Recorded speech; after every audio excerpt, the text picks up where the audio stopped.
Hello, everybody, and welcome to Shally's Alley. This is Shally. If you don't believe me, then I've got my shirt to prove it. See, there, I got my name. I wear this when I go out, so in case I get lost, people know, where to send me home.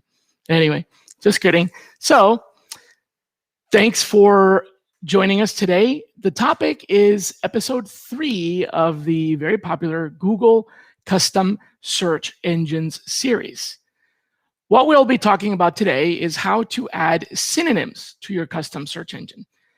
And no, I don't mean cinnamon as in the spice that you put in your coffee. I mean alternative keywords.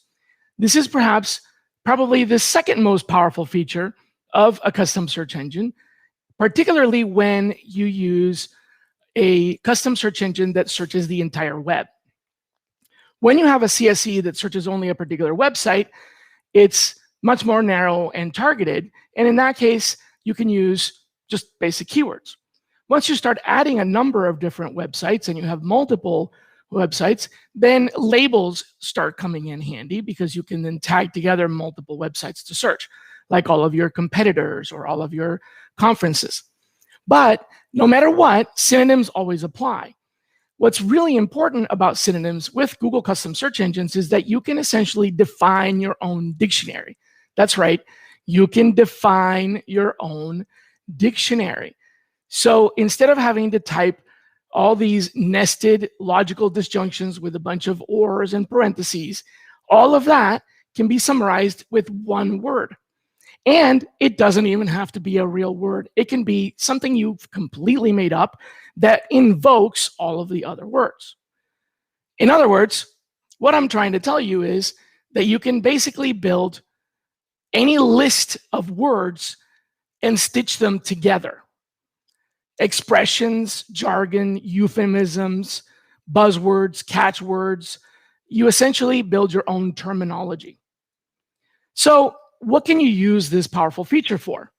Well, I can think of 4 really important things. Number 1, job titles. Not all companies have the same job title, so you can have a job title that searches all of the other job titles that are defined by that job title. You can also stitch together names of companies. For example, your tier 1 competitors or all the companies in this particular industry segment. You can also stitch together skills, functions, names of tools, applications, software names, technologies, methodologies. I can also think of another one, which is degrees and certifications and the names of schools. Last episode, I mentioned something about synonyms that, in my experience working for companies like Google and Microsoft, doing a lot of recruiting for technology people with computer science degrees, I learned that there are, at least in my experience, 13 different ways that people express that they have a degree in a computer science related field. Of course, BScs or Bachelor's in Computer Science is the most common, but there's a bunch of others. Well, that right there to me is a really good use of a synonym, where you put in BScs and then define it with all the other abbreviations. But you can also do corporate abbreviations, internal jargon.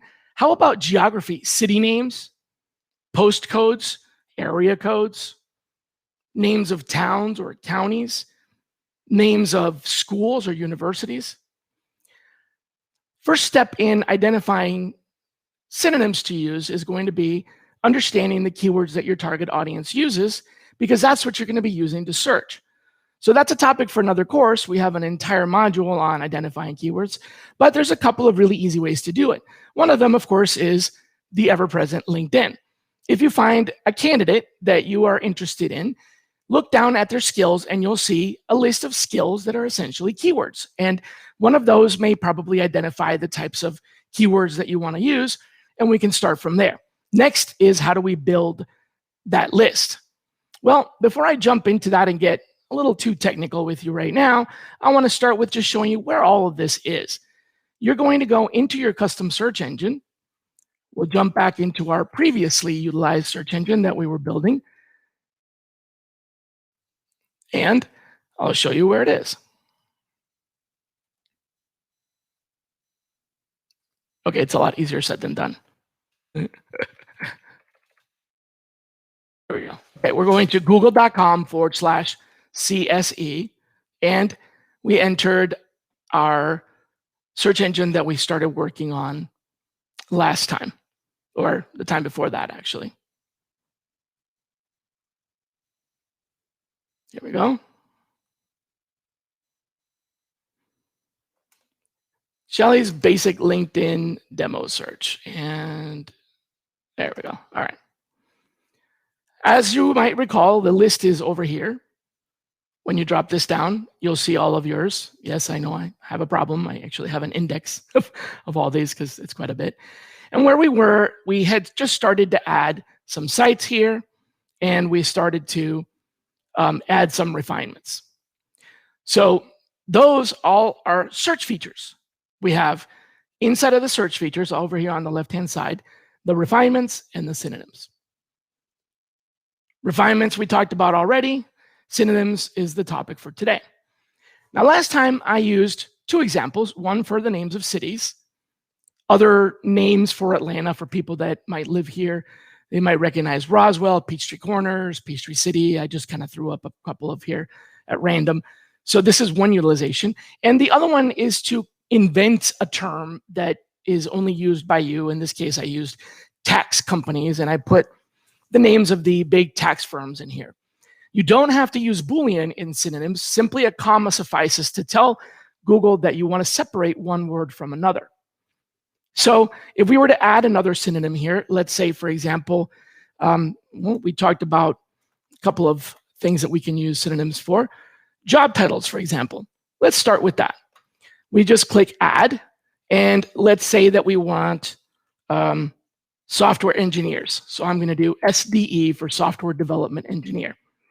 This is my keyword that I'm going to type in, and then all of the variations go here. So this would be software engineer, let's see, software developer, web developer, mobile developer, and so on. You will eventually run out of space, so you're gonna want to create different synonyms. So you might have a SDE1 and an SDE2, and so on. We'll call this SDE1. Might as well add SDE and SDET for software development engineer in test.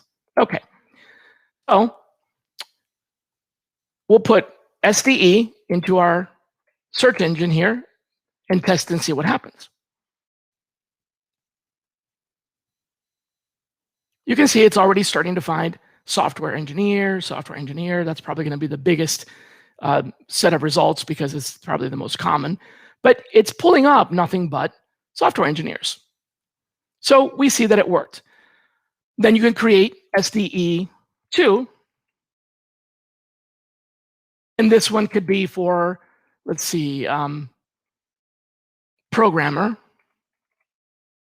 or web designer. I know that's not a software engineer, but just want to show you the difference here. Programmer, web designer, application engineer, etc. And hit OK. And you'll notice the difference between SDE1 on LinkedIn profiles here versus SDE2, also on LinkedIn profiles. Those first few are ads. So there's programmer, right, instead of software engineer. Very powerful when you use it in a planful way like this and you have multiple combinations.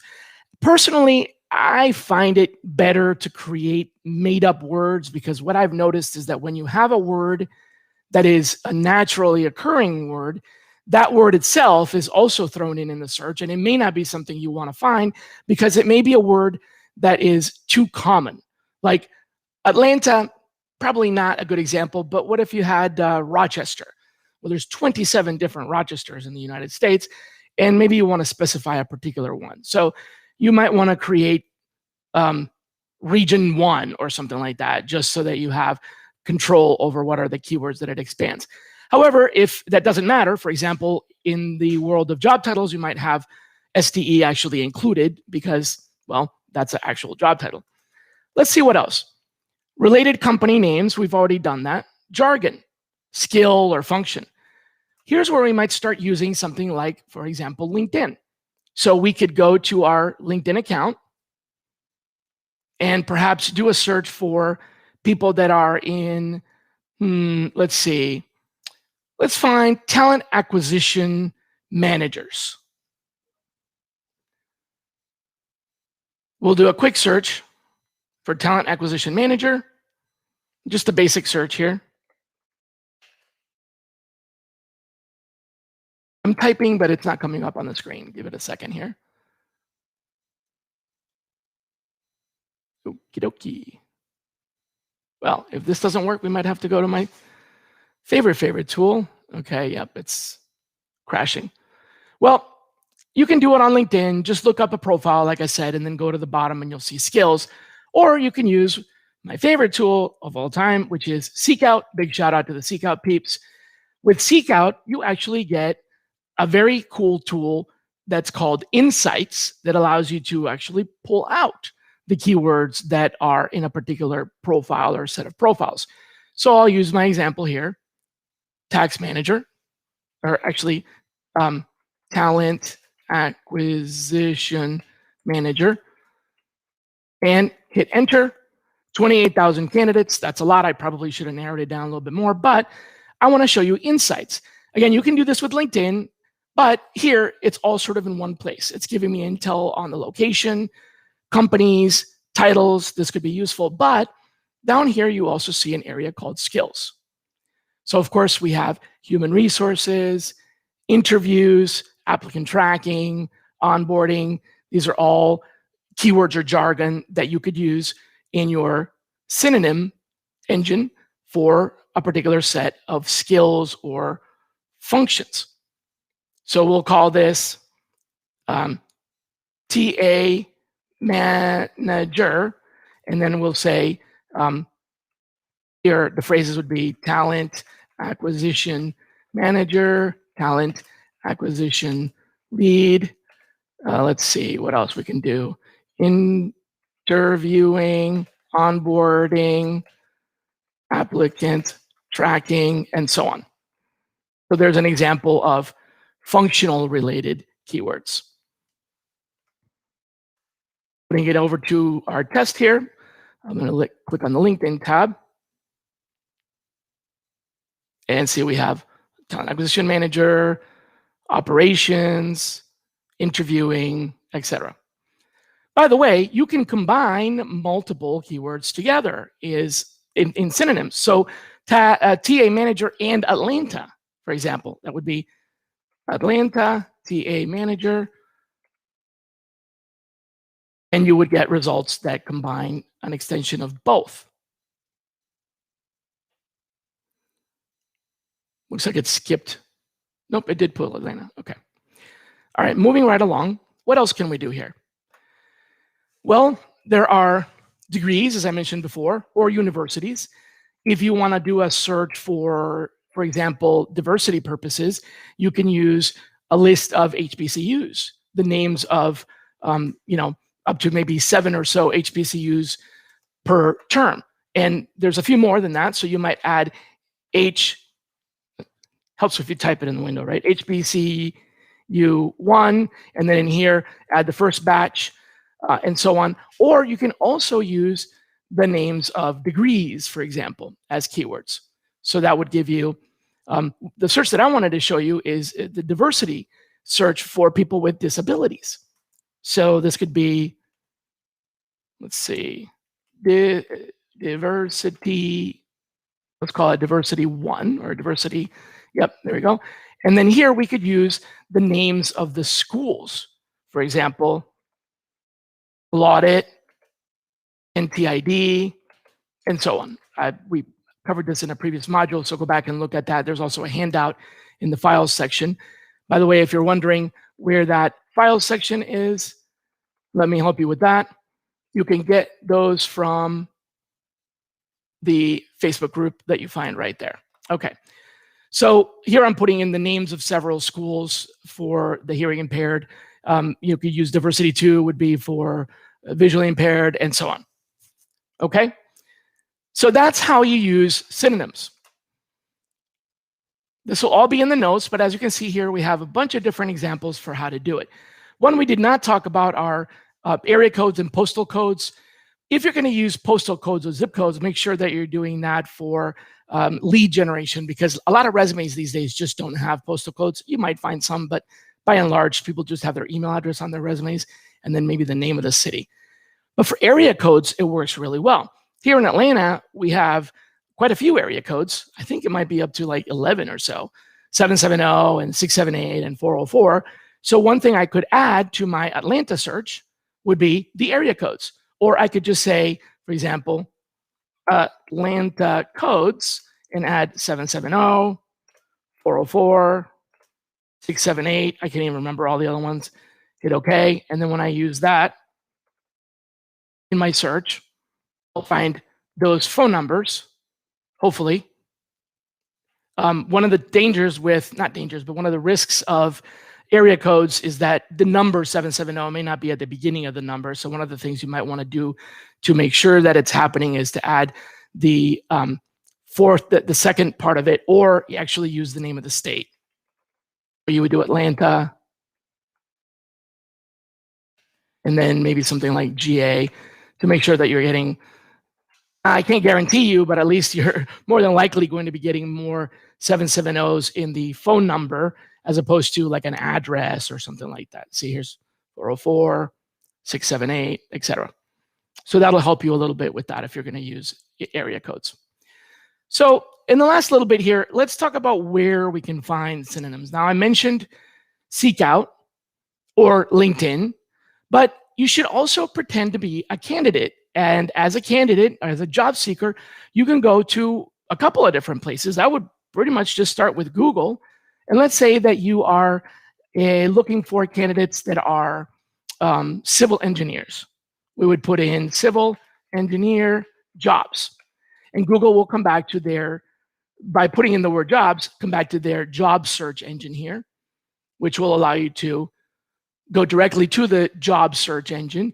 And you can then glance through a few of these civil engineering jobs, look for the ones that are a little bit more closely related to what you do, as opposed to, do you want structural engineer or roadway engineer? So here's a roadway engineer. Then I would go through this and look at what are the skills that are listed here as requirements. PE or EIT for professional engineer, CAD with inroads or geopack or open roads. Great, I'm building a synonym right off of there. So job searches is a good place for that. But there's more. Aside from jobs, you can also use Indeed or any of the other job search engines, by the way. But eventually, you're going to be limited by the terms that are being inserted into job descriptions by the employers. So you're going to want to go a little bit further, because candidates don't always put the same keywords in their profiles that employers do in their job descriptions. So where else can you go? Well, my all-time favorite has got to be the One Look reverse dictionary.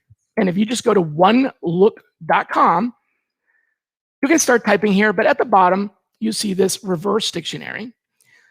What this does is it allows you to put a couple of concepts together, related words together, and it will then come back and give you suggestions on similar or words that might potentially mean the same thing. They don't have to be synonyms. They could also be completely different words, but that are related. So here you can put a simple phrase like civil engineer, or you can put together more concepts by just adding a comma. Again, you don't need Boolean here. So let's do roads, bridges, let's see, tunnels, and so on. And it'll come back and give you suggestions. Names of some companies. Here's a job title, highway engineer. I didn't even think of that one. Notice that there's some tabs. When you click on all, you see 100 keywords that are kind of all over the place, but you can specifically say, show me only nouns. Or when I do phrase searches, I like action phrases, so I look for verbs. Verbs are very good phrase searches, but you can have both of these. You can also filter them by show me letters that start with or end with or whatever, and you can alphabetize them as opposed to ranking them based on relevance. So when you're doing it by relevance, it's a random alphabetic order. Now, another thing is if you click on any one of these, like David Bernhard Steinman, you'll see that it doesn't actually take you to a definition. What it does is it brings up a window that gives you options for many other tools. One of them is definitions. There's also related. So you can use the related tool and do a search essentially on just that phrase, or you could use the definitions tool, and this will take you to a place that points you to a number of dictionaries. OneLook itself is a vertical integrated search engine. It doesn't have an index itself. What it does is it points you to a bunch of other places. That's fine. But it's very helpful when you have concepts that are not necessarily synonymous, but that are related. So that's probably my all-time favorite right there. Another really useful way to do this is to go to SEO tools, search engine optimization tools, and SEO planning tools. Google Ads, as you might imagine, is one of the biggest ad tools in the world, and they have a free keyword planner. You might have to create an account, but the account is free.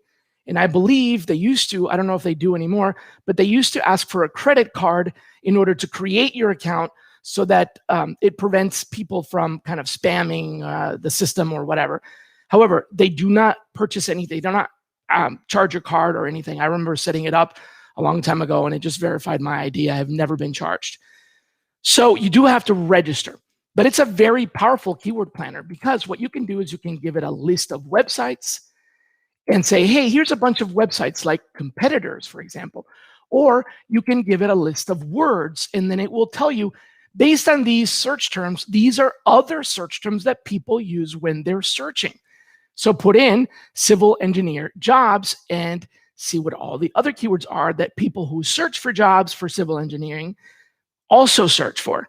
That's a very good keyword generation tool. Again, completely free. You don't have to place an ad when you're simply building the keywords. I'm going to see if it'll let me sign in pretty quickly without too much trouble.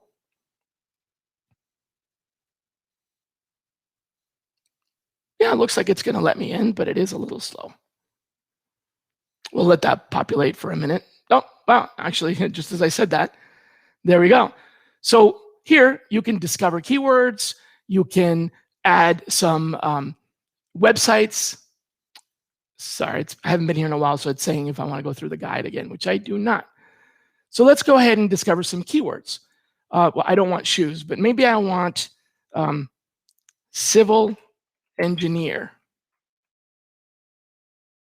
Okay, how about PE for professional engineer and jobs or job?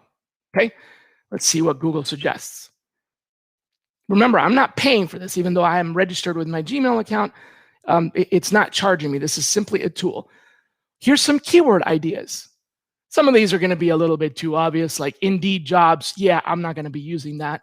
But how about freelance? Interesting. How about, I think the word jobs was, it took a lot away from here. So I'm going to remove that because I don't want it to be about jobs. Let's try just civil engineer and PE. There we go. So there's institution of civil engineers. There's a person or maybe a company.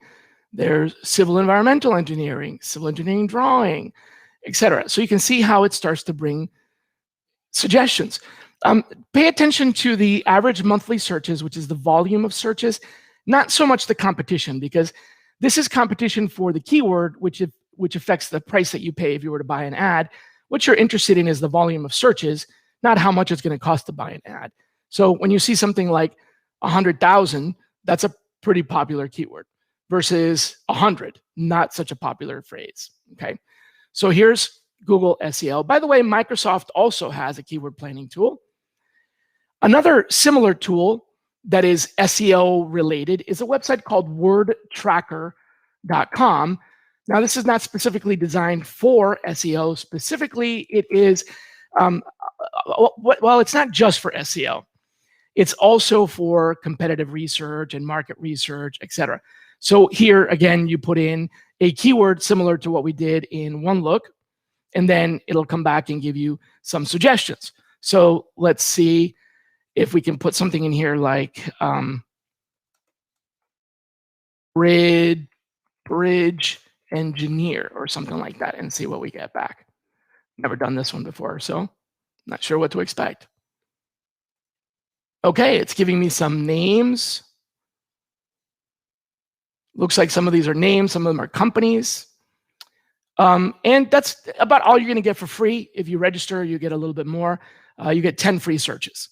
So, this is usually a premium tool, but we're just using it right now to kind of get a little bit of an idea on what's out there for these keywords. So the rest of the tools that are listed here are dictionary related tools. Now, of course, you know about Thesaurus and Synonyms.com and Synonym Finder. These are going to help you find words that are very similar to the words that you're using, not necessarily words that are related, but different. So there's a use for this, but if I put in engineer, you'll notice it comes back and says, okay, there's technologist, etc. So it can be useful to a degree, but you also have to do a little bit of lookup to make sure you're not searching for something mastermind. I'm not really sure that's going to help. However, these are definitely good places to start for your words. Word Hippo is something completely different. While it's a synonym engine, it's also kind of a writer's tool. So it starts to expand on the idea of what are other words for the same concept, right? So let's say bridge. What else is similar to a bridge? Flyover, overpass, ramp. You see, so this is not just synonyms. It's also it's designed as a writer's aid. So it helps you expand your idea of what a bridge is. I find this very useful. Not as useful as OneLook reverse dictionary, but pretty close, especially in brainstorming. Gangway, I didn't even think of that. And that's definitely something I've heard in relation to bridge, gangplank, on-ramp, etc. Aqueduct, of course, that makes sense because it's a bridge. All right. Merriam-Webster, I think, should go up here because it's more of a dictionary. And the reverse dictionary is also a writer's tool. What this does is it asks you to put in a description, what it is that you're thinking, and then it comes back and gives you the words that would relate to that description. So it's like you put in the definition that's in your mind, and it comes back and gives you the words for that definition. Crowdsourced vocabularies from, for example, Power Thesaurus are lists of words that people identify as related. So this is like asking a friend or a colleague, hey, when I say bridge, what do you think? And then they'll kind of brainstorm with you. Not the same as a dictionary definition or a synonym or keyword based. It's completely different. Excuse me, but it is more brainstormy in that way. And then the last two I want to share with you before we wrap up here are Built With and Spyfu. Built With takes a completely different track. So we've looked at synonyms as 4 different things. Related words with OneLook, keywords that people use for SEO, dictionaries and thesauruses, and jobs. This is the 5th kind. Not any of the others. It's not job keywords. It's not SEO. It's not. Now this is about what technology is related. So if you go to Built With, you can put in the address of a website or of a particular technology. Let's go with a website. Let's see. We'll go with, what's a good one? Let's use ere.net, a popular destination for recruiters. Okay, it's challenging me with a CAPTCHA. No problem. I am not a robot. And it comes back and it tells you, hey, these are all the technologies that are used on that website. Similarly, if you put in the name of one of these technologies, it would come back and it would give you the names of other technologies that are usually affiliated, associated, or somewhat interconnected with that, such as frameworks, for example. So if you put in here, now the one drawback to this is basically definitively tech. In other words, don't expect this to be a tool for tax or something like that. I put in PHP here and I can see .NET Nuke. I can see XAjax, Slim. So you can see how it starts to help you build a dictionary of keywords. The other one that's similar to this is Spyfu. What they focus on is analyzing the content of a website to tell you what keywords are related to that website. So really useful for like an association or an event or something where it's an aggregate as opposed to maybe a company name. Let's look at I think it's AEIP, if I'm not mistaken. Nope. But the AICPA. Okay, that one does come back. Great. So if you don't know what AICPA is, good, because that's actually a good example for how this is going to work. So I give it a website, and then it's going to come back with some results. For example, how many keywords and what types of competitors, and I'll give you a list of people that are buying ads, paying for ads that are related to these keywords, but it also gives you a list of other websites. So this can extend your definition of target websites. And down below, you should have oh, there it is. Here we go. Organic keywords. All of this right now is free. There is more that you can get if you register, and even more that you can get if you sign up. If I click on view all competitors, it's going to give me a limited list, as you can see here, and then it stops. So you have to log in with a free account, but log in to see the rest of these. And if you want to actually do a pricing analysis and all that, that's where you pay. But just logging in with a free account will give you a pretty big list of all these other websites that are similar. And going back a little bit, actually, I could have just clicked on one of the tabs. It also gives you a list of keywords. The difference, if you're wondering, between organic keywords and paid keywords, organic keywords are the keywords that are used in the website, versus paid keywords are the keywords that people are buying in order to attract searchers that are searching for that content. Once again, it stops at 5, and the rest of these are, you have to log in. And as I mentioned before, look at the volume, not at the cost or whatever. So basically look at this at the volume of keyword searches for that word. That's what's really telling here. All right, so that brings us to the end of our transmission today on Google custom search engines. I hope you enjoyed the conversation today. We're going to do our next episode in a week, and next time what we're going to be talking about with regard to going Gaga for Google are the more advanced features that you can set up in a Google custom search engine. So we're going beyond the synonyms, we're going into the advanced settings, configuration, and other tweaks that you can do. And then the fifth and final episode will be using schema.org and knowledge graph entities to customize your search engine. So we're kind of getting, really into the meat of the advanced stuff. So tune in, next time on February 26th to learn about Google custom search engine advanced settings. Bye-bye, everybody. Have a great week.